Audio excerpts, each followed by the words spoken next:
만나뵈서 너무 반갑고요. 사실 저도 아까도 잠깐 말씀드렸었는데 그 MCID에 대한 그 개념은 사실 저도 굉장히 좀 생소한 개념입니다. 저도 그래서 한 일주일 정도 좀 한 논문 한 대여섯 번 정도를 읽고서 그 논문 내용들을 좀 정리하는 방향으로 갈 텐데 일단 좀 간단하게 제 소개 먼저 좀 드리도록 하겠습니다. 제 이름은 구본초고요. 저 풀초자가 아니라 첨초자를 씁니다. 그 제 이름 때문에 좀 한의학연구원이랑 좀 많이 어울린다라는 말을 듣는데 또 심지어 어떤 분들은 제가 한의사인 줄 아세요. 한의사는 아니고요. 저는 그 학부 때부터 지금까지 그냥 통계학을 쭉 공부해온 그냥 통계학자입니다. 그리고 지금 한국한의학연구원에서 지금 근무를 하고 있고요. 그리고 뭐 제가 주로 그 어떤 뭐 프로그래밍이라든가 뭐 코딩 같은 것들을 많이 올려놓는 어떤 자료 저장소가 있는데 그 어떤 자료 저장소 주소고요. 이거는요. 그리고 이거는 제 이메일 주소입니다. 그리고 팀은 제가 원래는 지금까지 그 김종열 원장님이 계셨었던 그 미래의학부에 계속 있다가 최근에 그 임상연구협력팀으로 이사를 했어요. 그래서 지금 아마 그래서 이 자리가 만들어진 것 같습니다. 그래서 이 자리가 만들어진 것 같고요. 그리고 제가 연구원에서 주로 하는 일은 제가 그 메일에 그 생물통계학 박사라고 저기 이영수 교수님께서 보내주셨는데 정확하게는 그냥 통계학 박사고요. 저는 주로 하는 일은 통계적인 어떤 예측 모형을 만드는 일들을 주로 하고 있습니다. 그리고 뭐 어떤 데이터 마이닝이라든가 아니면 뭐 텍스트 마이닝 그리고 요즘 최근 그 화두가 되고 있는 그 데이터 연계 방법론 좀 그런 것들에 대해서 많이 좀 그 연구를 하고 있고 그리고 제가 뭐 개인적으로 좀 뭐 개인적이라기보다는 어떤 데이터가 그 원 데이터가 왔을 때 그 원 데이터를 어떤 그 분석의 효율을 좀 높일 수 있도록 그렇게 어떤 분석용 DB 같은 것도 제가 지금 제작을 하고 있고요. 그리고 생물통계학자로서는 뻔하다라기보다는 뭐 주로 뭐 실험 설계라든가 아니면은 뭐 표본 크기 계산 그리고 통계 어떤 컨설팅 같은 것들을 많이 해드리고 있고요. 그리고 지금 현재 그뭐 충남대학교라든가 뭐그 저기 UST 학생들 대상으로 뭐 기초통계학이랑 그리고 그러니까 되게 유명한 그 프로그래밍 언어예요. 그 R 언어라고 R 프로그래밍에 대한 어떤 강의를 지금 학생들한테 제공을 하고 있습니다. 그리고 이 슬라이드는 그 지금 여기 보이시는 이 주소에서 확인을 하실 수가 있고요. 그리고 언제든지 다운로드가 가능하시니까 다운로드 받으셔서 사용을 하시면 될 겁니다. 일단은 그 아웃라인은 일단은 잠깐 통계학에 대한 얘기를 먼저 좀 해드릴 거예요. 지금 왜 그러냐면은 이 MCID가 그 MCID라는 개념이 설립되고 나오게 된 배경이 연구자들이 많이 오해를 하고 있는 그 통계적 유의성이라는 데에서 사실 비롯이 된다라고 저는 봤습니다. 그래서 지금 이 부분에 대해서 잠깐 좀 언급을 하고 넘어갈 거고요. 그리고 MCID에서 크게 다뤄지는 그 앵커 베이스드 어프로치랑 그리고 디스트리뷰션 베이스드 어프로치에 대해서 좀 설명을 드리겠습니다.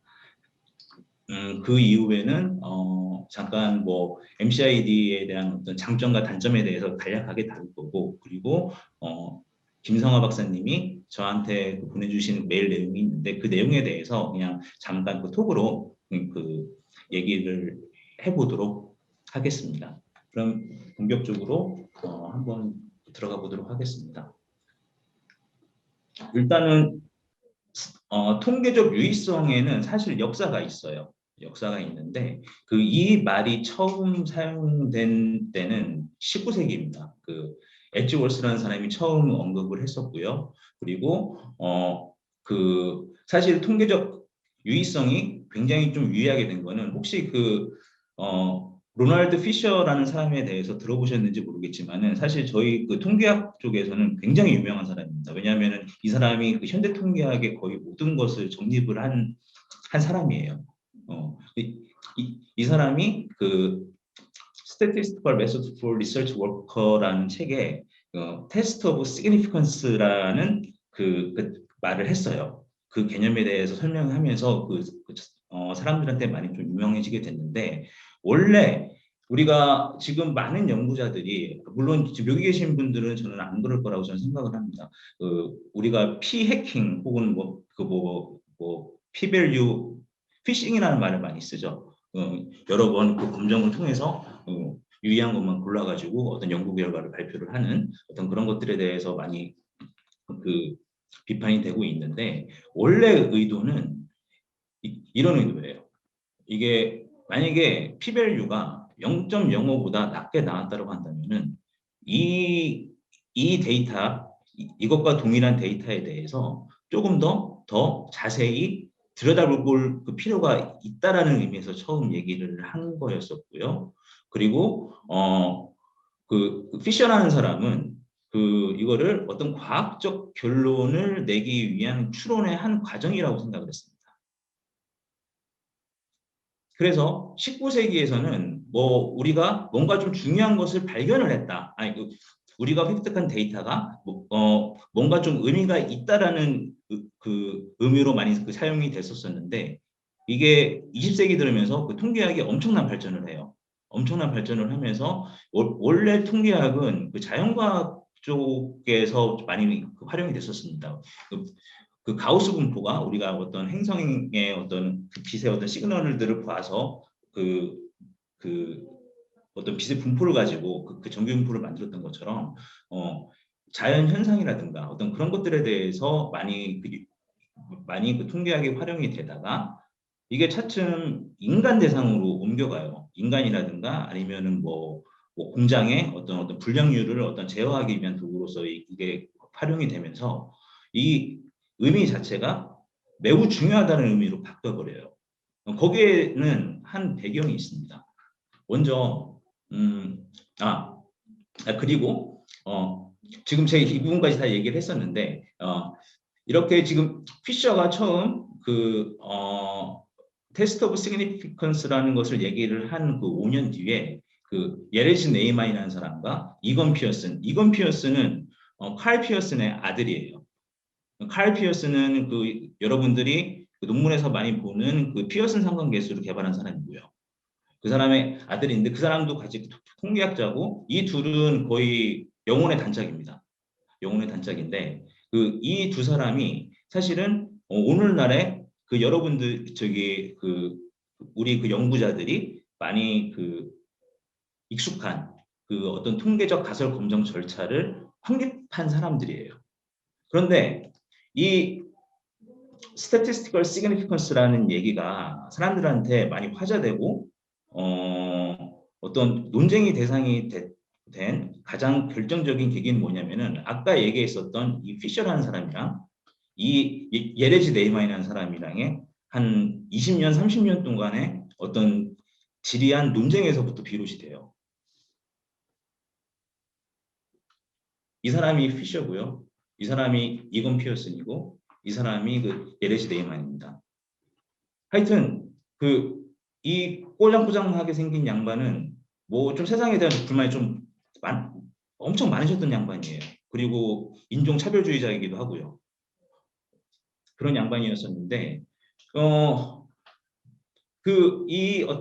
이 가설 검정의 절차를 두고 이 두 그룹 간에 굉장히 좀 지리한 어떤 싸움이 시작이 됩니다. 아마 여러분들이 알고 계시는 가설 검정 절차는 사실은 이 두 사람 것들이 혼용이 된 건데 사실은 이 두 사람이 얘기에 있었던 가설 검정의 절차는 완전히 달라요. 아니 완전히 다르다기보다는 조금 어떤 패러다임 자체가 좀 차이가 있어요. 그거에 대해서 말씀드리면은 일단 피셔라는 사람은 이게 차 마시는 여인이나 혹시 일화를 들어보신 적이 있으신가요? 없으시죠? 이게 이게 우리 통계학계에서는 전래동화처럼 내려오는 얘기예요. 전래동화처럼 내려오는 얘기인데 무슨 얘기냐면은 로널드 피셔가 어느 화창한 오후 날에 어떤 기부인이랑 차를 마시는데 그 기부인이 이렇게 주장을 하는 거예요. 나는 그 홍차를 이게 우리가 홍차를 브랜딩을 할 때 그 홍차를 먼저 붓고 우유를 따를 수도 있고요. 우유를 붓고 홍차를 따를 수도 있어요. 근데 그거를 자기는 그 맛의 차이를 다 구분을 한다라고 주장을 했어요. 그래서 피셔는 그 이거에 대해서 맨 처음에 했던 게 일단 귀무가설이라는 걸 설정하죠. 여기서 그 귀무가설은 뭐였었냐면 이 사람 지금 사기친다. 못 맞힌다. 일단 그렇게 일단 저기 놓고서 어떤 식으로 실험을 했었냐면은 우유와 차를 다른 순서로 따르는 홍차를 4개씩 준비를 해서 8개를 무작위 순서로 일단 기부인에게 맛보게 한 뒤 답을 말하게 했어요. 결과가 어땠을까요? 놀랍게도 이 여인은 그 맛을 다 맞췄다고 알려져 있어요. 이게 사실은 좀 구전되어 오는 그 얘기라서 저 말에 어떤 신빙성이 있는지 모르겠는데 어쨌든 피셔는 이 에피소드로 그 테스트 오브 시그니피컨스에 대한 그 아이디어를 정립을 하게 돼요. 그게 그렇게 정립해서 나온 어떤 하나의 그 가설 검정 형태가 여러분들이 그 인구 통계학 그 어떤 변수들에 대해서 그 검정을 할 때에 많이 활용을 하는 그 피셔스 이그젝 테스트입니다. 일단 이렇게 저기를 했고 근데 아까 제가 이 두 사람이 많이 싸웠다고 했었죠. 근데 이 두 사람이 얘기를 하는 게 좀 달라요. 일단은 피셔는 그 가설 검증의 절차를 인덕티브 인프런스라고 얘기를 했고요. 그리고 네이만과 이건 피어스는 인덕티브 비헤비어라고 했어요. 이 두 방법의 가장 큰 차이가 뭐냐면요. 어, 피셔는 대립가설을 설정을 하지 않았어요. 지금 개념으로는 되게 좀 이상하죠. 우리가 통계 가설을 우리 세울 때 그 귀무 가설을 세우고 어떤 대립 가설을 이렇게 세우는데 피셔는 대립 가설이라는 걸 세우지 않고 저 귀무 가설로부터 바로 p-value를 계산을 해서 그리고 이 p-value가 충분히 작다면은 이 데이터가 통계적으로 유의하다라고 결론을 냈어요. 근데 네이만과 그 이건 피어스는 p-value를 사용하지 않았습니다.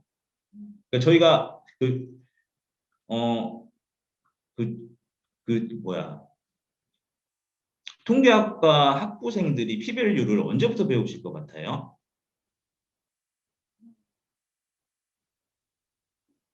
저희 1학년 때 p-value 안 배웁니다. 왜 그러냐면요. 우리가 1학년 때 배우는 가설 검증의 그 절차는 네이만과 이건 피어슨의 방법이에요. 이게 뭐냐면은 일단은 이 사람 같은 경우는 기무가설과 대립가설을 설정을 하고요. 그리고 일단은 검정 통계량을 선택을 해서 어떤 기강력을 정해놓고 그 전에 그 맥시멈 파워 값 그러니까 그 우리가 오류를 낼 수 있는 어떤 확률을 미리 정해놓은 다음에 그 어떤 기강력을 정하고 그 우리가 계산한 그 어떤 그 검정 통계량이 저 기강력을 벗어나는지 안 벗어나는지를 가지고 검정을 해요. 그게 다였어요. 저희가 1학년 때 배웠었던 통계 검정의 절차는 거기서 그 기각력을 벗어나면은 이거를 귀무가설을 기각한다라고 얘기를 했고요. 그러지 못하면은 귀무가설을 기각할 수 없다라고 그렇게 배웠었습니다. 그러니까 지금 우리 연구자들이 지금 하고 있는 그 통계 검정의 절차는 이 방법이 하이브리드 된 거예요. 전혀 지금 그러니까 사실은 뭐 여기서 이 사람들의 어떤 철학을 논하기에는 사실 시간이 많이 부족합니다. 사실 시간도 부족할 뿐더러 저도 이 사람들이 당최 무슨 얘기를 했는지 잘 모르겠어요. 사실은 사실은 잘 모르겠는데 어쨌든 그 피셔라는 사람이랑 그리고 네이만 피어슨이 처음에 그 설정을 했었던 그 가설 검정의 절차는 분명하게 차이가 있는데 얘네들이 1950년대에 심리학이 발달이 되면서 합쳐지게 돼요. 이렇게 합쳐지게 되면서 이제 그때부터 이 피셔가 얘기했었던 그 statistical significance라는 얘기가 중요하다는 의미로 이게 뭔가 의미가 있다. 굉장히 중요하다. 이런 형태로 의미가 변질되게 됩니다. 그러니까 이 얘기는 아마 그 여러분들이 아무도 저기 안 들어보셨을 것 같아서 한번 저기 분위기 차원 조금 한번 좀 살려보려고 제가 좀 가져왔었던 얘기고요. 그리고 실제 우리가 이 그림은 사실 제가 많이 좀 즐겨 보는 좀 굉장히 좀 좋아하는 그림인데 아마 모든 연구자들은 이것만 생각을 할 거예요. 모집단에서 우리가 샘플을 뽑아서 통계량을 계산을 해가지고 표본 분포로부터 모수를 추정을 해 모수를 추정해서 우리가 어떤 그 모집단에 대한 추론을 한다. 지금 이것만 아시는데 이거는 생각을 못해요. 사실 이게 뭐냐면은 우리가 관찰하지 않은 것들에 대해서도 이 어떤 검정 통계량의 어떤 통계 이론을 통해서 얘네들을 다 일반화한 겁니다. 그러니까 우리가 어떤 그 통계학을 얘기를 할 때에 일단은 전통적인 어떤 빈도론에 어떤 기반한 어떤 그 통계학파가 있고요. 그리고 베이지안 학파가 있어요. 빈도론에 기반한 학파들은 일단 모수는 고정되어 있는 것으로 생각을 하고요. 그리고 베이지안에 있는 사람들 같은 경우는 모수가 일종의 확률 변수라고 생각을 합니다. 그 두 파라다임은 완전히 달라요. 여기서 그 차이에 대해서 그 설명드리진 않을 텐데 우리가 어떤 검정을 할 때에 우리가 뭐 어떤 식이냐면은 이런 애들이 무한히 많이 뽑혔을 때를 산정을 하고 예로부터 검정을 하는 거예요. 그러니까 이 샘플은 수많은 결과 중에 하나인 거지 이 샘플이 모든 걸 대표를 할 수는 없습니다. 거기에는 분명하게 uncertainty가 그 존재를 해요. 일단 그런 점에 대해서 말씀드리고 그리고 가장 논란이 되는 좀 p-value에 대해서 먼저 조금 말씀을 좀 드릴게요. 일단 p-value의 정확한 정의는 지금 여기 적힌 바와 같습니다. 그러니까 우리가 얻은 데이터로부터 도출한 통계량만큼의 값을 기무가설하에서 관찰할 확률이에요. P가 0.5이면은 이게 두 번에 한 번꼴로 우리가 표본으로부터 획득한 통계량을 기무가설하에 분포해서 관찰할 수 있다라는 것을 의미를 합니다. 그렇기 때문에 두 번에 한 번꼴로 나타나니까 이거는 우리가 얻은 통계량이 이 기무가설에서부터 추출된 거라고 우리가 생각을 할 수가 있겠죠. 그렇기 때문에 우리가 기무가설을 기각을 할 수가 없습니다. 그리고 P가 만약에 0.0000001이다 라고 하면은 기무가설 하에서 이게 매우 낮은 확률로 우리가 얻은 통계량이 어떤 기무가설하의 분포에서 관찰됐다라는 거예요. 그러니까 이 얘기는 거의 관찰할 수가 없다라는 것을 의미를 하는 거고요. 그렇기 때문에 기무가설을 기각할 만한 충분한 이유가 되는 거죠.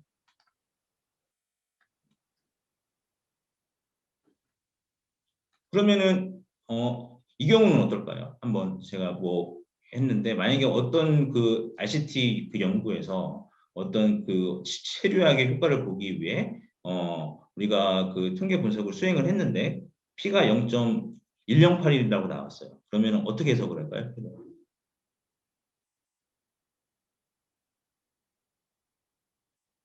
제가 말씀드렸던 것처럼 해석을 하면 돼요. 이게 유의하다, 유의하지 않다라고 해석을 하는 게 아니라는 것을 지금 말씀을 드리는 겁니다. 그러면은 한번 p-value가 얼마나 우리가 좀 무의미한지, 아니 무의미하다라기보다는 얼마나 좀 재현성이 떨어지는지를 한번 제가 시뮬레이션을 통해 한번 알아봤어요. 이게 그러니까 이 수식은 x가 평균이 뮤 x이고 분산이 시그마 x인 x 제곱인 정규분포를 따르고 y는 평균이 뮤 y고 분산이 시그마 y 제곱인 어떤 정규분포를 따른다라고 일단 가정을 했습니다. 이렇게 가정을 하고요. 그리고 여기서 뮤 x와 뮤 y는 같고 그리고 시그마 x랑 시그마 y는 20으로 동일하게 설정을 했어요. 그러면은 제가 해볼 거는 뭐냐면은 그 독립 이표본 t 검정을 그 100개의 샘플로부터 100개의 샘플로부터 독립 이표본 t 검정을 한 10만 번 정도 반복을 해서요. P밸류를 한번 얻어볼게요. 그러면은 P밸류의 분포는 이러한 형태로 나타납니다. 그러니까 통계학에서는 이러한 형태의 분포를 어떠한 분포라고 얘기를 하냐면은 유니폼 분포라고 얘기를 해요. 그냥 균일하게 나와요. 그럼 여기서 한번 볼게요. P밸류가 0.05보다 차이가 없음에도 이렇게 지금 이렇게 설정을 했어요. 지금 X랑 Y는 지금 동일한 분포인데 그 X랑 Y가 차이가 있다라고 그 P밸류가 이렇게 결정을 내릴 확률이 지금 5%나 됩니다. 10만 번을 반복을 했으니까 대략 한 5, 6천 번이 나온 거예요. 반대로 이게 0.95보다 큰 경우도 5%밖에 안 돼요. 0.95보다 크다고 한다면 거의 동일하다는 어떤 결론을 내야 되는데 이게 그렇게 결론을 못 내려요. 그리고 한번 두 번째 경우를 한번 보겠습니다. 이것도 마찬가지로 그 시뮬레이션을 할 텐데요. 여기서 같은 경우는 X랑 Y는 그 똑같이 정규분포를 따르는데 뮤 X는 평균이 100이고 뮤 Y는 102예요. 평균의 차이가 거의 나지 않죠. 그리고 분산은 똑같다고 한번 가정을 해보겠습니다. 그러면은 제가 샘플 사이즈를 30개, 100개, 200개, 400개, 1000개에 대해서 각각에 대해서 10,000번씩 이렇게 그 독립 이프본 t 검정을 수행을 해서 그 P밸류를 한번 계산을 한번 해봤어요. 그 결과 여기를 보시면은 샘플 사이즈가 30인 경우에 P밸류가 0.05보다 작게 나올 확률이 거의 한 0.6 정도밖에 안 되고요. 아니 그 한 뭐 5, 6% 정도밖에 안 되고요. 이게 샘플 사이즈가 커지면 커질수록 이렇게 지금 늘어나시는 것을 보실 수가 있죠. 즉 무슨 얘기냐면은 아마 다 아시는 내용이겠지만은 이게 차이가 거의 나지 않는데 거의 없는데 표본의 크기를 엄청나게 늘려버리면은 만약에 P밸류만 가지고 우리가 흔히 얘기하는 유의성 검정을 통해서 어떤 결론을 내리게 된다라고 한다면은 그 작은 차이도 이게 감지를 할 수 있기 때문에 얘는 통계적으로 유의하다라고밖에 얘기를 할 수밖에 없어요. 그러면 사실 100이나 별 차이가 없는데 통계적으로 유의하니까 연구자들은 그 차이가 있다라고 얘기를 해버리는 거죠. 그게 사실은 조금 우리의 상식하고는 잘 맞지는 않는 그 결과죠. 그리고 한번 세 번째 경우를 한번 보도록 하겠습니다. 세 번째는 만약에 X랑 Y가 모두 그 정규분포를 따르는데 뮤 X는 100이고 뮤 Y는 116이에요. 그리고 여기서도 마찬가지로 분산은 똑같이 우리가 한번 그 세팅을 해놓고 그러면은 이 경우에 우리가 실제 참 그 효과 크기는 0.8이에요. 왜냐하면 116에서 100을 빼서 20으로 나눠주면 그게 0.8이니까요. 그렇죠? 그러면은 그 우리가 첫 번째 시나리오에서 했던 것처럼 그 첫 번째 시나리오에서 했던 것처럼 동일하게 그 시뮬레이션을 진행을 할 텐데 샘플 사이즈를 33으로 놓고 한번 해볼게요. 그랬을 때 이쪽은 실제 추정한 그 우리가 그 델타 값이고요. 실제 델타 값이 지금 116에 지금 거의 지금 수렴하는 것을 확인을 하실 수가 있고요. 이거는 P밸류에 대한 어떤 빈도인데 여기 보면은 P밸류가 0.0보다 작은 게 89.2%가 나왔습니다. 이 얘기는 뭐냐면은 사실은 제가 이 33이라는 숫자는 어떻게 계산을 한 거냐면은 우리가 흔히 알고 있는 표본 크기 산수식에 놓고서 계산을 한 거예요. 어떻게 했었냐면은 유의 수준은 그 알파를 0.0으로 세팅을 하고 그리고 파워를 90%로 세팅을 했을 때에 파워를 90%로 세팅을 했을 때 샘플 사이즈가 33인데 이 33으로 동일하게 우리가 그 33명을 가지고 그 각 분당 33명씩 가지고 이렇게 그 표본 크기 비교를 해 보니까 그때 나왔던 게 뭐냐면은 이 89.2%예요. 우리가 설정한 지금 파워랑 거의 유사해지죠. 그렇죠? 이 89.2%인데 그러니까 이 긴 막대의 비율이 89.2%예요. 이게 우리가 처음 설정했었던 1-베타 그 파워랑 지금 거의 좀 묘사해지는 것을 알 수가 있습니다. 결국 이거는 우리가 이것을 우리가 어떤 그 검정력이라고 얘기를 해요. 그래서 우리가 어떤 P-밸류에 대한 얘기를 할 때 아마 이미 연구자들은 많이 접해 보셨을지 모르겠지만은 미국 통계학회가 그 아메리칸 스태티스틱스 어소시에이션이라는 학회가 있어요. 거기에서 2016년도에 P-밸류에 대한 성명을 냈습니다. 그 성명의 내용은 뭐냐면은 첫 번째가 지금 이거예요. 무슨 얘기냐면은 P-밸류가 의미를 하는 거는 우리가 얻은 데이터가 어떤 특정 통계적 모형과 호환된다라는 것을 얘기를 하는 거예요. 그러니까 일단 귀무가설에 대한 호환된다는 얘기인 거고 그리고 얘는 모수가 참일 확률이라든가 그리고 데이터가 무작위에서 나왔다라는 어떤 그 확률을 얘기를 하는 게 아니에요. 그리고 예를 들어서 우리가 어떤 P-밸류의 어떤 패러다임으로 봤을 때에 예를 들면 P-밸류가 한 0.23이 나왔다라고 한번 가정을 해볼게요. 여러분들 같으면 어떻게 결론을 내실 거예요?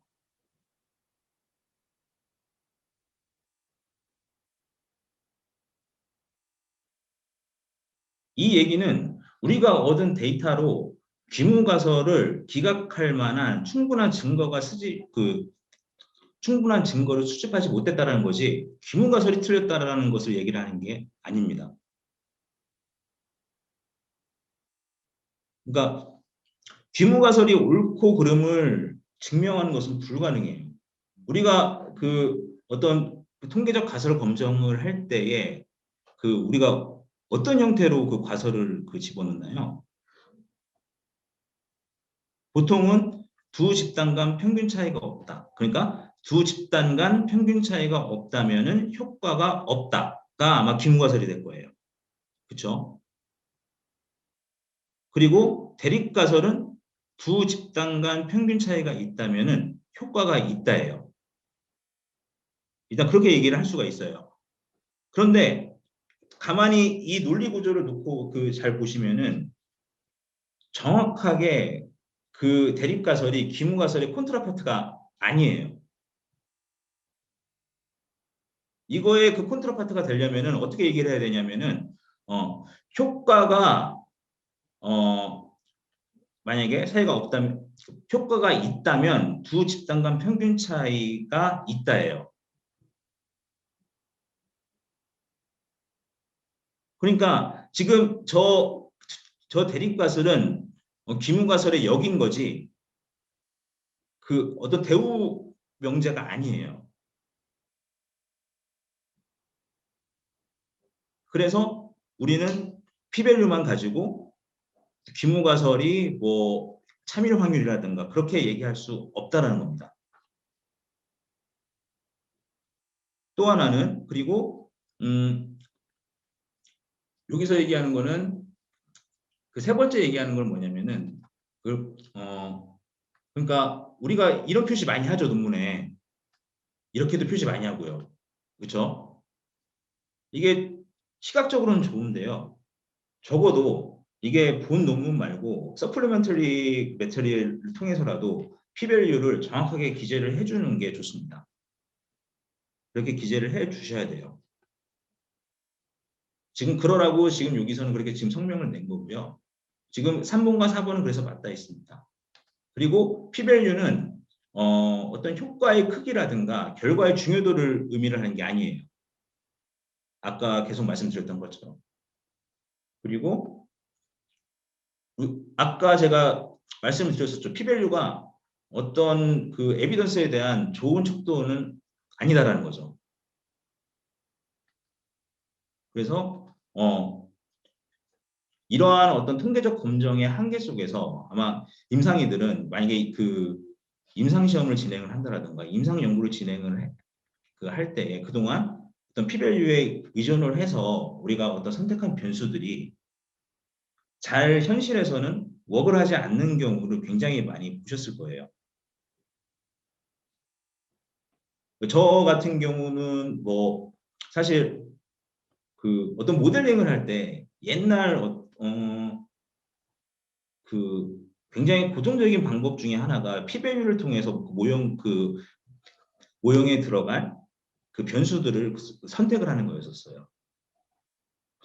그것도 그 교과서에 딱 떡하니 해서 나와가지고 아마 세스라든가 SPSS 같은 어떤 상용 패키지에서 그런 것들이 구현이 되어 있었습니다. 뭐 지금도 있는지는 모르겠어요. 지금도 있는지는 모르겠는데, 그러니까 그렇게 P-value의 기반으로 우리가 어떤 통계 모형을 우리가 만들어서 걔의 실제 그 현장에서의 어떤 예측력을 한번 봐보면은 그렇게 항상 썩 좋지는 않아요. 그런 경우들을 굉장히 많이 봐왔었고, 그렇기 때문에 일단 그 P-value에 대해서 한번 좀 다시 한번 좀 정리하자는 의미에서 지금까지 좀 말씀을 드렸고요. 그러면은 본격적으로 MCID에 대해서 한번 우리가 알아보도록 하겠습니다.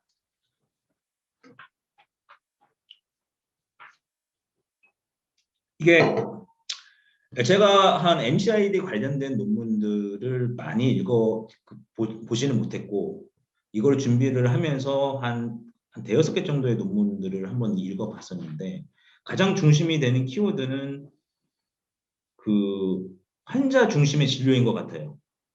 그래서 어떤 그 patients 뭐 report outcome PRO라고 지칭을 하죠. 어떤 PRO에 대해서 우리가 뭐 여러 가지가 있을 수 있겠죠. PRO에는 뭐 바스도 있을 수 있겠고 EQ, OD도 있을 수도 있겠고 뭐 SF36도 있을 수 있겠고 굉장히 많은 어떤 PRO들이 있는데, 그런 어떤 PRO들의 MCID를 구하는 게 아마 임상의들한테는 가장 큰 화두인 것 같아요. 그래서 저는 잘 모르겠는데 그 논문을 읽어보면서 그냥 제가 조금 그냥 머릿속으로 좀 느꼈던 그런 어떤 생각들이었습니다. 그래서 이게 환자 중심의 진료가 강조되면서 환자의 주관적 삶의 질 또는 경험이 우리가 점차 좀 중요해졌고, 이에 따라 그러니까 우리 연구원에서도 언젠가부터 뭐 삶의 질을 측정할 수 있는 설문이라든가 어떤 그런 것들이 모든 임상 시험에 많이 좀 들어가기 시작했어요. 그렇죠? 그래서 뭐 각종 뭐 QOL이라든가 뭐 어떤 PRO 같은 어떤 도구가 어떤 중요한 측정 도구로 지금 활용되고 있다라는 거예요. 그런데 이 PRO는 누가 측정을 해요? 환자가 측정을 하잖아요. 이게 해석이 어려운 거죠. 그렇죠?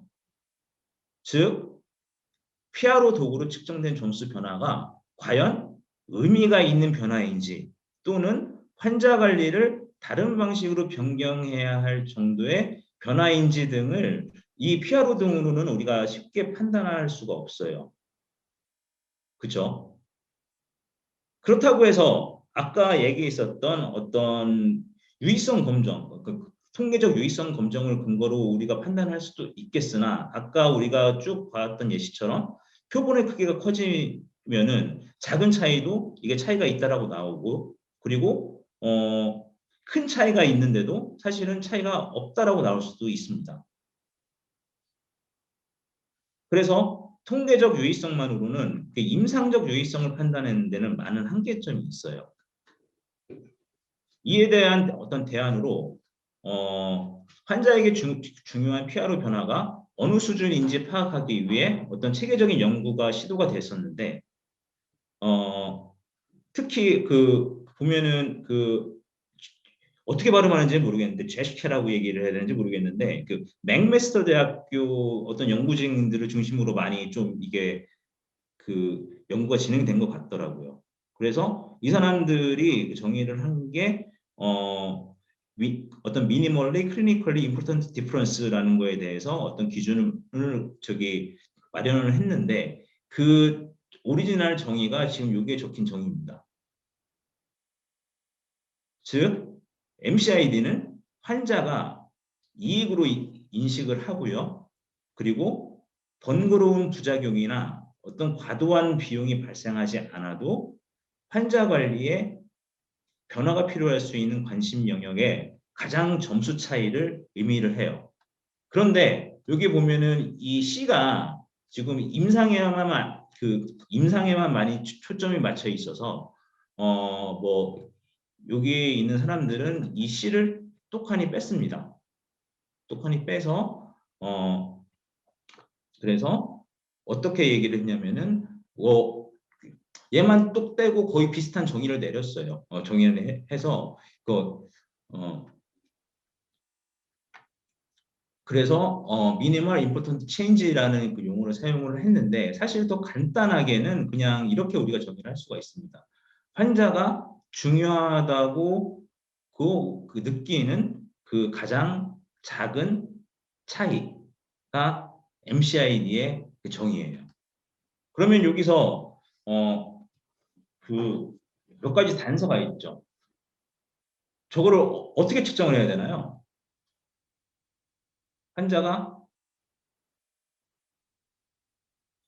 환자가 의미 있다고 생각하는 그 변화를 측정을 하려면은 이 PRO 하나만 가지고는 힘들어요. 다른 어떤 글로벌한 다른 척도가 있어야 됩니다. 그래서 그 방법을 활용을 한 게 그 앵커 베이스드 메소드예요.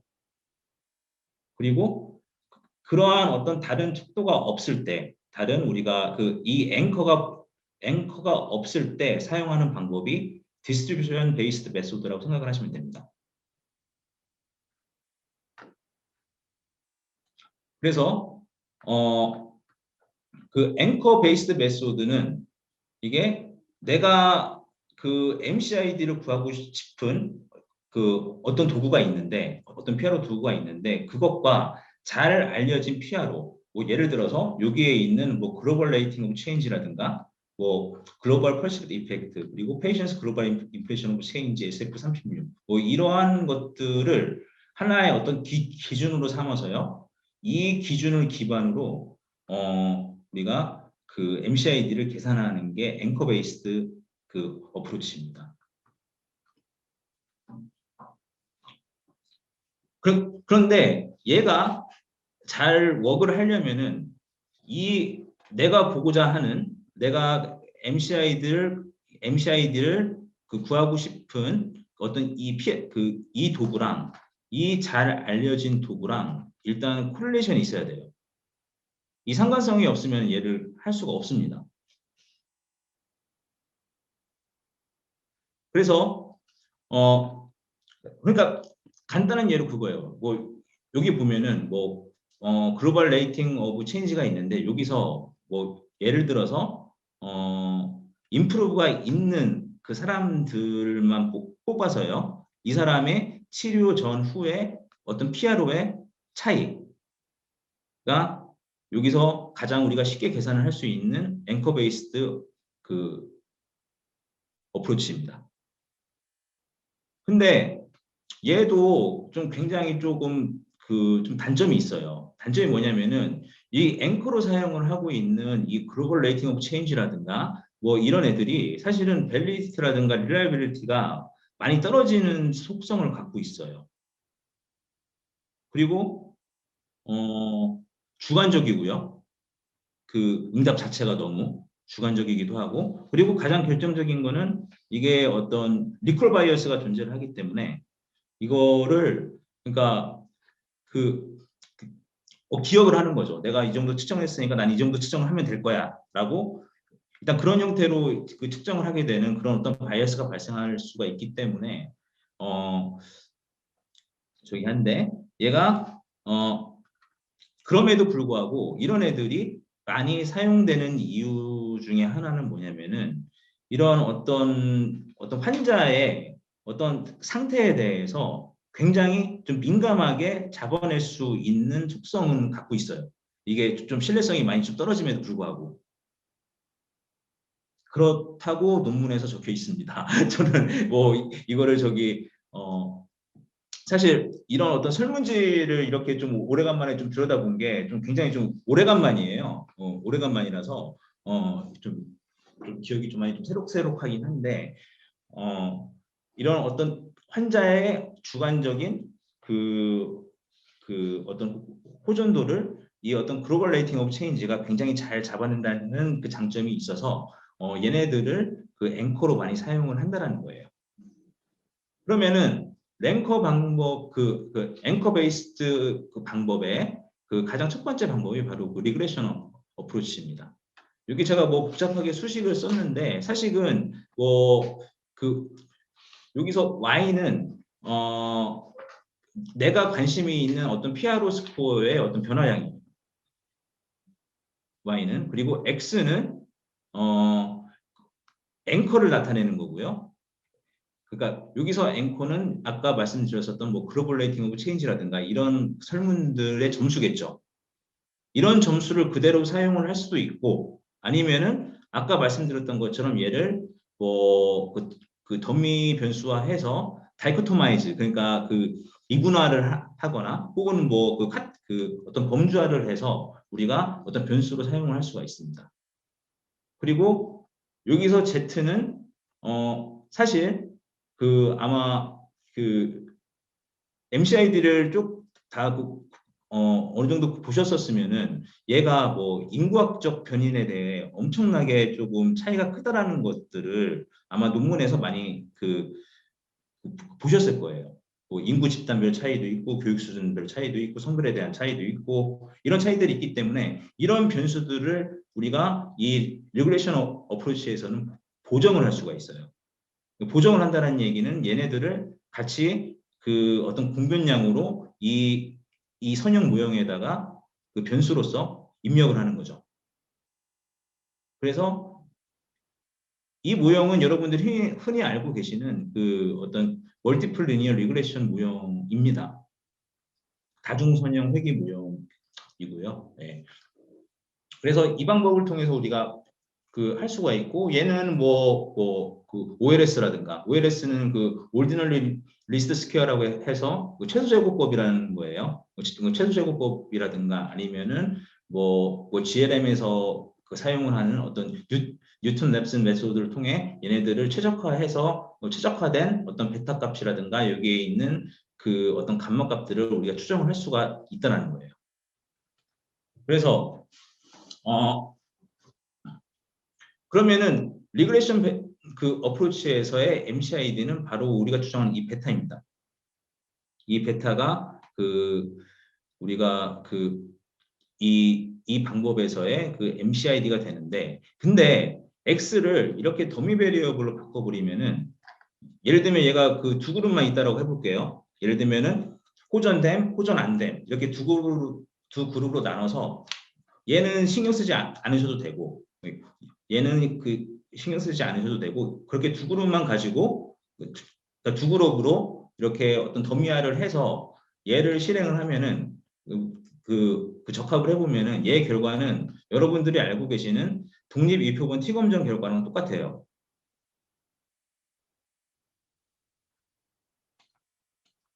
그래서 Between Patient Score Change랑 지금 동일하다는 얘기예요. 그리고 얘의 장점은 아까도 말씀드렸던 것처럼 이러한 어떤 어떤 동일한 어떤 어떤 집단별 어떤 베리에이션을 어떤 보정할 수 있는 변수들을 무용에 집어넣어서 우리가 이 베타, 그러니까 MCID를 추정할 수 있다라는 게 가장 큰 장점입니다. 그리고 이게 아마 가장 많이 사용하는 방법일 거예요. mean change approach인데 얘는 얘는 그러니까 그 어떤 앵커 척도가 있는데 아까 뭐 예를 들어서 뭐 PGIC라고 한번 해볼게요. PGIC가 임프루브 된 사람들로만 구성된 서브그룹 중에서 이 서브그룹을 우리가 이 서브그룹의 치료 전, 치료 후 평균 변화량을 계산을 한 다음 이 평균 변화량의 신뢰 구간을 계산하는 이 일련의 절차를 mean change approach라고 얘기를 해요. 그래서 뭐 이거는 되게 쉽게 다 계산이 되는 거라서 뭐 굳이 설명을 안 드려도 될 것 같은데 여기서는 뭐냐면은 그러니까 이 베러 또는 뭐 임프루브드라고 측정한 사람들만 뽑아서 이 사람들 내의 전후 차이에 대한 어떤 그 변화량과 그 신뢰 구간을 추정하는 것을 우리가 mean change approach라고 얘기를 합니다. 그래서 얘를 여기서의 MCID는 얘가 될 거고요. 당연히 그 델타파가 될 거고. 예, 되게 그렇게 어려운 개념은 아니에요. 어려운 개념은 아닌 것 같고. 그리고 미니멈 디텍터블 체인지는 아까 얘랑은 조금 반대예요. 얘는 뭐냐면은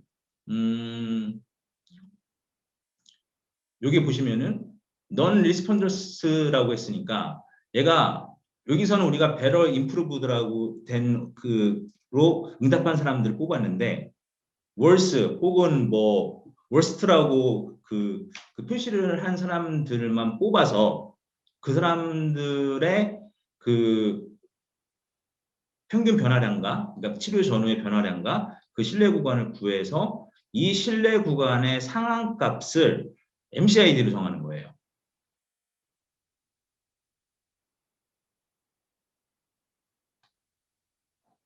이게 약간 뭐 차이가 있어요. 사실은 이 미니멈 디텍터블 체인지 이 방법은 그 뒤에 제가 언급할 어떤 디스트리뷰션 베이스드 어프로치에서도 많이 언급이 되긴 하는데 제가 지금 방금 말씀드렸던 거는 그 앵커 베이스드 메소드에서 사용된 MDC입니다. 그러니까 사실 그 디스트리뷰션 그 베이스드랑 앵커 베이스드랑 사실은 통계량 자체는 크게 다르진 않아요. 거의 모든 게 거의 유사해요. 거의 유사한데 가장 큰 차이는 뭐냐면은 앵커가 있느냐 없느냐가 가장 큰 차이인 것 같더라고요. 제가 논문을 읽어봤을 때에는 일단 그렇고요. 그리고 세 번째가 Between Patient Score Change Approach예요. 얘는 이 모든 사람들이 다 어떤 앵커, 뭐 PGIC에다 응답을 했겠죠. 어떤 사람들은 뭐 improve, 어떤 사람들은 worse, 일단 그런 형태로 만약에 응답을 했다라고 한다면 그 사람들을 호전이 된 사람, 호전이 되지 않은 사람 이렇게 나눠서 이 집단 간 그러면 각 집단에서 어떤 평균 변화량을 우리가 계산을 할 수가 있겠죠. 그 변화량들을. 그러면은 이 변화량의 어떤 평균을 비교를 하는 게 Between Patient Score Change Approach입니다. 그러면은 얘는 가만히 보면은 아마 RCT를 진행을 해보신 연구자분들이라면은 되게 익숙한 형태일 거예요. 얘가 뭐 플라시보일 수도 있고요. 얘가 트리트먼트 그룹일 수도 있겠죠. 그러면은 이렇게 해서 나온 예를 가지고 우리가 바로 샘플 사이즈 칼큘레이션에 적용을 할 수가 있습니다. 그런 특징이 있는 것 같아요. 제 생각에는 뭐 사실 특징이라고 하기엔 또 조금 좀 민망하긴 한데 워낙 그 개념 자체가 그렇게 어려운 개념은 아니라서 그냥 이렇게 앵커가 있을 때 앵커의 그 앵커로 봤을 때 호전된 사람, 호전되지 않은 사람끼리 이렇게 군을 나눠 가지고 이 어떤 두 군간 어떤 평균 변화량을 비교를 하는 게 지금 Between Patient Score Change Approach다라고 이해를 하시면 될 것 같습니다. 그리고 ROC 커브 어프로치예요. 여기 뭐 그냥 여기도 제가 그러니까 좀 복잡하게 뭐 써놨는데 y가 0 또는 1만 가지는 어떤 바이너리 아웃컴이라고 한번 저기 해볼게요. 그러면은 이 얘기는 뭐냐면은 어떤 앵커가 이게 두 집단으로 지금 구분이 됐다라는 거예요. 아까도 말씀드렸던 것처럼 그 호전된 사람, 호전되지 않은 사람 이렇게 나눠서 지금 했다라는 거고요. 그래서 y가 1인 경우는 클리니컬리 미닝풀이고 y가 0인 경우는 어더와이스 이렇게 일단 구분을 하고요. 그리고 x는 우리가 관심 있어 하는 어떤 PRO의 그 값들입니다. 그 변화량일 수도 있고요. 일단 있고 그러면 여기 제가 x1과 x0으로 이렇게 나눠놨는데 그 x1과 x0은 뭐냐면은 이렇게 지금 우리가 잠시만요. 여기 주면서 뭐 쓸 수 있는 게 있는데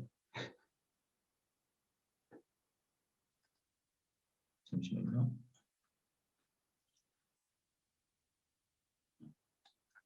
예, 이 펜이 있는데 그러니까 뭐냐면은 y가 여기 지금 쓰기가 되게 좀 힘든데 y가 있고 x가 이렇게 있으면은 1이면은 이때 어떤 값, 뭐 3일 수도 있고요. 그리고 뭐 0이면은 뭐 4일 수도 있고요. 그리고 1이면은 뭐 5일 수도 있고 이런 식으로 지금 그러면은 이때 y가 1일 때의 x값 그리고 y가 0일 때의 x값을 이렇게 지금 나누는 거예요.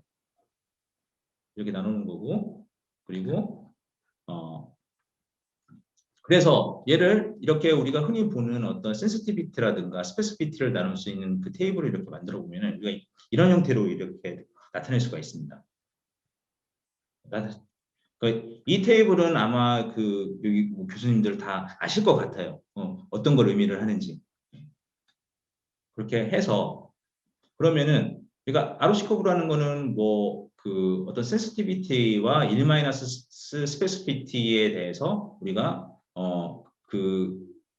어떤 X축을 1 스페시피티 그리고 Y축을 센시티비티로 놓고서 이렇게 그림을 한번 그려보는 거죠. 뭐에 따라서 어떤 특정 어떤 트레시홀드 값에 따라서요. 그래서 여기서 ROC 커브를 할 때 주로 많이 사용을 하는 게 얘가 의미를 하는 게 지금 센시티비티고요. 얘가 의미를 하는 거는 스페시피티예요. 얘의 합을 최대로 하는 그 C 값이 MCID로 활용이 됩니다. 보통 얘 두 개의 합을 최대로 하는 그 C를 찾는 게 바로 아마 들어보셨을지 모르겠지만 뉴덴 인덱스예요. 그래서 이렇게 할 수도 있고요. 그리고 여기서 우리가 또 도출할 수 있는 거는 ROC 커브의 면적값이겠죠. 그거를 보통 AUROC라고 얘기를 합니다.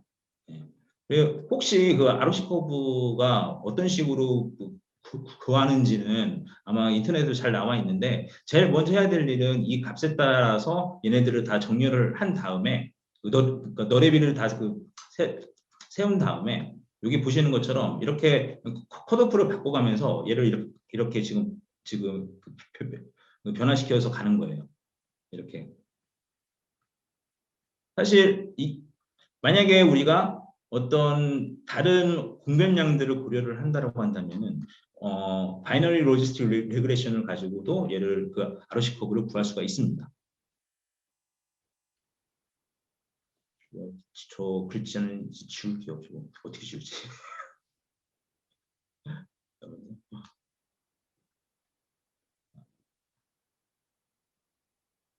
주소.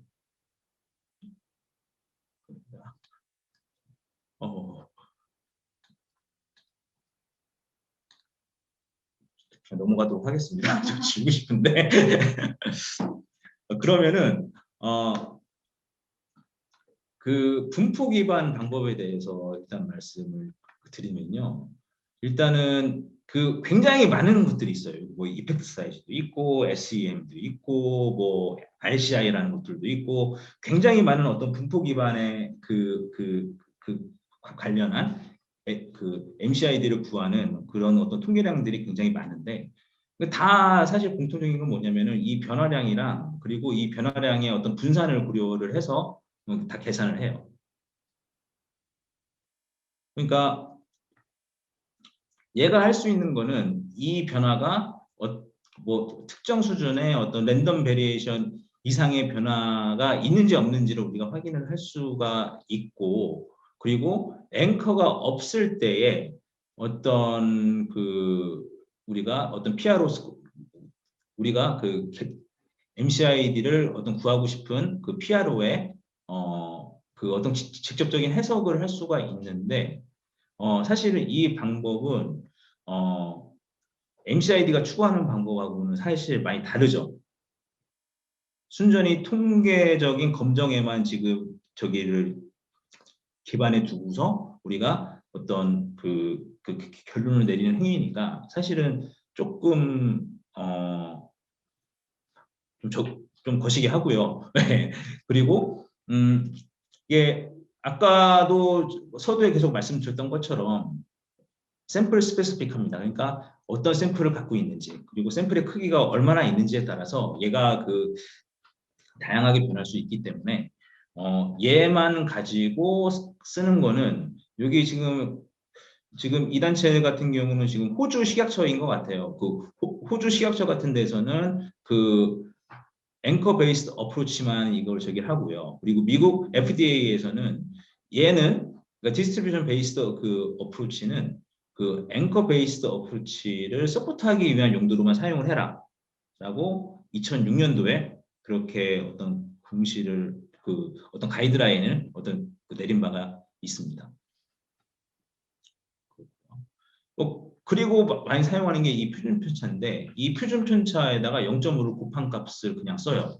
얘도 지금 디스트리뷰션 베이스드 메소드인데 얘가 가능한 이유가 뭐냐면은 우리가 보통 변화량을 계산을 한다는 거는 그 치료 후 아니 그 치료 전 대비 치료 후 값을 빼는 거잖아요. 그럼 걔의 평균은 항상 0일 거라고요. 그렇죠? 그리고 아이디어를 하다라고 한다면은 걔의 그 표준 편차는 거의 1에 가까울 겁니다. 만약 아이디어를 하다라고 한다면 그러면은 1에다가 0.5를 그냥 곱해버리면은 걔가 바로 이펙트 사이즈가 돼버리는 거거든요. 그래서 그냥 이펙트 사이즈를 계산하기 싫을 때 이걸 써도 되겠다라고 생각하는데 저는 잘 모르겠어요. 지금 이렇게 사용을 해본 적이 한 번도 없어서 이렇게 사용을 해본 적이 없어서 저도 조금 한데 뭐 이런 방법들이 있고 그리고 가장 많이 지금 언급이 되는 게 어떤 디스트리뷰션 베이스드 메소드에서 가장 많이 언급되는 게 바로 스탠다드 에러 메저먼트예요. 얘는 제가 지금 스펠링을 좀 잘못 쓴 것 같아요. 이게 그 띄어쓰기가 아니라 unreliability거든요. 예. 그러니까 우리가 어떤 사용한 척도의 어떤 그러니까 그 베리에이션 그러니까 우리가 측정한 뭐 신뢰도가 좋다라는 거는 얘가 편향되지 않아야 되고 분산이 적어야 되고 뭐 하여튼 뭐 그 좀 여러 가지 어떤 요건들이 있는데 그 중에서 그 unreliability로 발생할 수 있는 베리에이션을 지금 의미를 해요. 근데 얘가 가지고 있는 가장 큰 장점이 뭐냐면은 샘플 사이즈에 인디펜던트 하다라는 거예요. 그래서 그러니까 저도 이거에 대해서 한번 식을 저도 좀 자세하게 좀 들여다봐야지 이 말의 의미가 좀 정확하게 그 어떤 뜻이다라고 좀 명확하게 설명을 해드릴 수 있을 것 같은데 근데 제가 좀 시간이 없어서 이거를 좀 이게 손으로 계산을 못 해봤습니다. 제가 어떻게 도출이 되는지까지는요. 그러니까 대략 지금 이런 게 있는데 여기서는 아 이러한 장점이 있고 그리고 얘 자체는 지금 원래 그 단위에 원래 단위를 그대로 대변을 해요. 우리가 보통 뭐 얘도 마찬가지긴 한데 보통 디스트리뷰션 베이스드 메소드에서 우리가 가장 범용적으로 알고 있는 이펙트 사이즈는 사실 단위를 다 삭제를 해버리죠. 왜냐하면은 그 평균 변화량을 표준 표차로 나눠져 버리니까 그 단위가 없어져 버리잖아요. 음. 근데 얘 같은 경우는 어떤 그 원래 그 오리지널 매트릭을 그대로 대변한다는 장점이 있고, 그리고 SEM 같은 경우는 지금 이런 형태로 우리가 정의를 할 수가 있는데, 여기가 RXX는 지금 우리가 사용한 어떤 PRO의 어떤 신뢰도를 측정할 수 있는 통계량을 의미를 해요. 얘는 크롬바 알파가 될 수가 있고요. 그리고 많이 우리가 많이 활용을 하는 인트라클래스 코릴레이션, 그러니까 ICC 값이 될 수도 있습니다. 그래서 보통 그 MCI 이 경우 SEM을 가지고 우리가 그 MCID를 활용을 할 경우에는 그러니까 보통 1 곱하기 SEM, 1.96 곱하기 SEM 이런 형태로 많이 써요. 즉 여기서 보시면 이 1은 사실은 임의의 그 숫자입니다. 그 1은 보통 우리가 플러스 마이너스 1 표준 편차를 할 때 많이 활용을 하니까 그 1이 들어간 거고, 보통 그 1.96을 많이 사용하는 걸로 알고 있어요. 네. 그리고 1일 때는 얘가 앵커 베이스드 메소드랑 좀 직접적으로 매우 밀접하게 연관이 있다라고 하는데, 제가 그 의미는 조금 공부가 부족한 관계로 정확하게 좀 캐치를 하지는 못했습니다.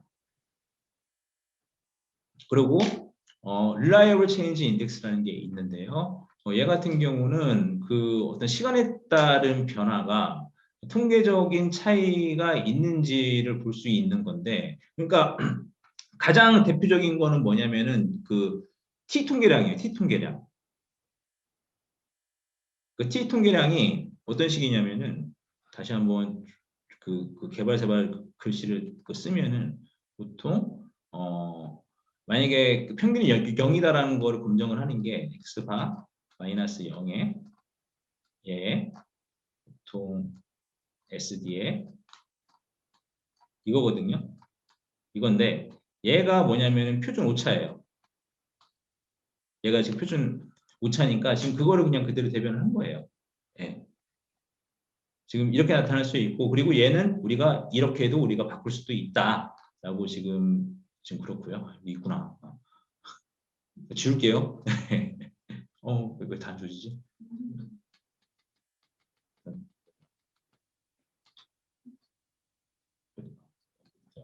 예. 그래서 할 수가 있고, 그리고 얘가 그 얘 자체는 사실은 우리가 MDC를 구할 때 뭘 했었냐면은 그 미니멈 디텍터블 체인지를 구할 때에 지금 지금 얘를 구했거든요. 지금 실내 구간을. 이 실내 구간은 지금 얘가 지금 표준 오차예요. 얘가 표준 오차라서 이것과 지금 당연히 지금 연관이 있을 수밖에 없겠죠. 그렇죠. 네. 그래서 MCID는 보통 그 RCI를 가지고 MCID를 계산할 때는 그러니까 1.96일 수도 있고, 이 X는 사실은 어떻게 결정하느냐에 따라서 달라집니다. 그냥 제가 임의로 지금 1.96이라고 지금 적어 놓은 거고, 지금 그리고 그 SDP는 그 어떤 베이스라인, 그러니까 측정 전 그 척도의 그 표준 편차를 얘기를 해요.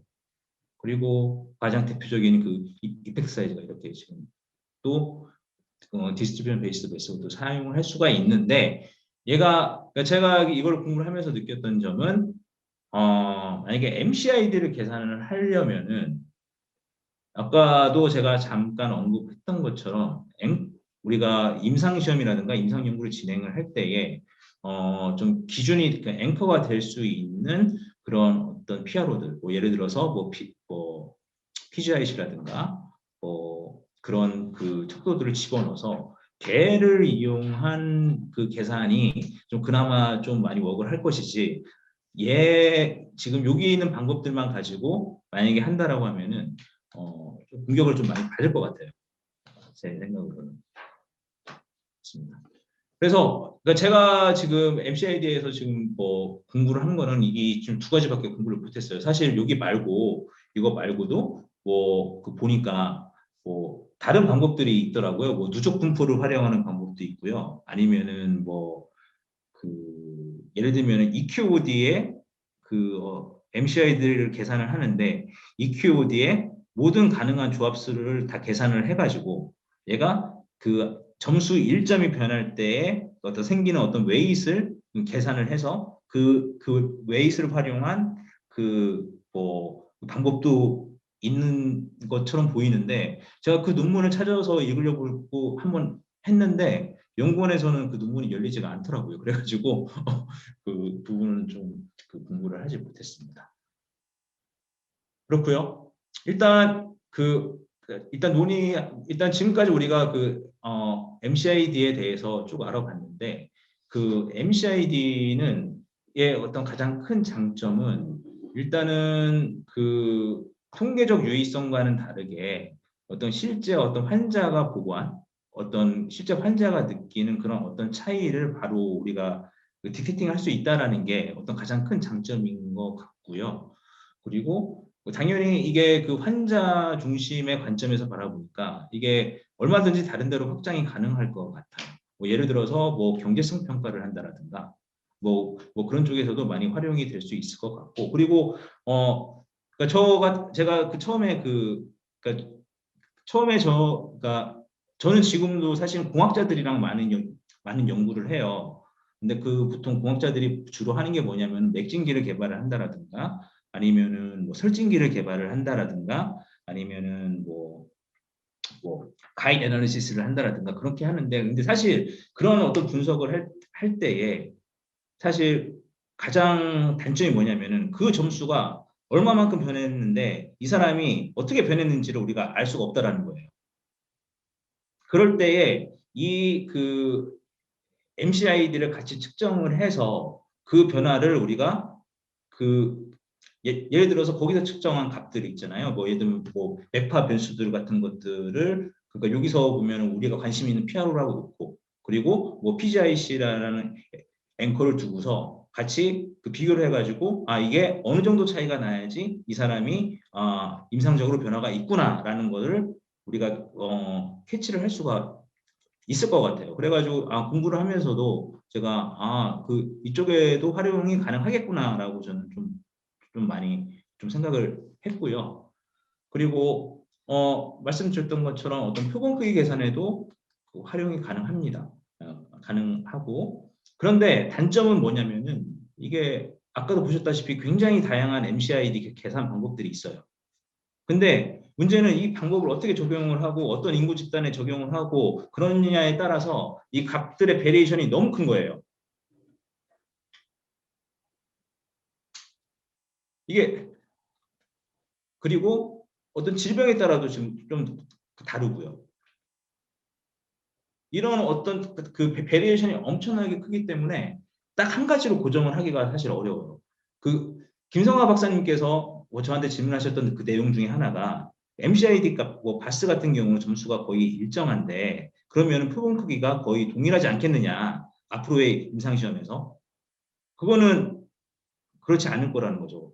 어떤 질병의 바스를 쓰는지 아니면은 어떤 인구 집단의 어떤 바스가 들어가느냐에 따라서 일단은 그 델타 그러니까 그 변화량도 또 달라질 거고 그리고 우리가 표본 크기를 구하기 위해 사용하는 그 표준 편차 값도 달라질 거기 때문에 그 값은 얼마든지 변할 수가 있는 거예요. 그리고 어, 뭐 사실 1, 2, 3 거의 뭐 같은 얘기인데 근데 지금 좀 4번이 저는 조금 더 좀 주목할 만했던 게 뭐냐면은 어떤 그 저자가 제가 여기다 지금 레퍼런스를 좀 달지 못했는데 이 MCID를 계산을 할 때에 어떤 환자 중심의 척도 어떤 환자 중심의 그 임상적 그 유의성을 알아보기 위한 척도임에도 불구하고 그것을 하기 위한 어떤 비용적인 측면에 대해서는 전혀 고려한 게 없다라고 그 지적을 하더라고요. 예, 그거 사실이에요. 근데 사실 이거를 고려를 하기 시작하면은 그때부터는 정말 엄청난 어려운 일이 될 것 같거든요. 이게. 그래서 이게 가능할지 그거는 사실 모르겠는데 어쨌든 이런 단점이 있다입니다. 예. 그래서 여기까지가 제가 준비한 그 내용들이고요. 그리고 또 제가 잠깐 그 캐치하지 못했던 부분이 그 어떤 질문 내용이 있었냐면은 어, 음, 그 어떤 그 김상호 선생님이 저한테 주셨던 뭐 통계적 차이는 있는데 MCID만큼의 차이가 없을 때 어떻게 해석을 해야 되느냐는 이미 제가 그 이번 그 강의를 통해서 어느 정도 좀 설명이 됐을 것 같아요. 예. 그래서 여기까지 해서 제가 좀 준비한 부분 다 마무리했고요. 혹시 예, 이상입니다.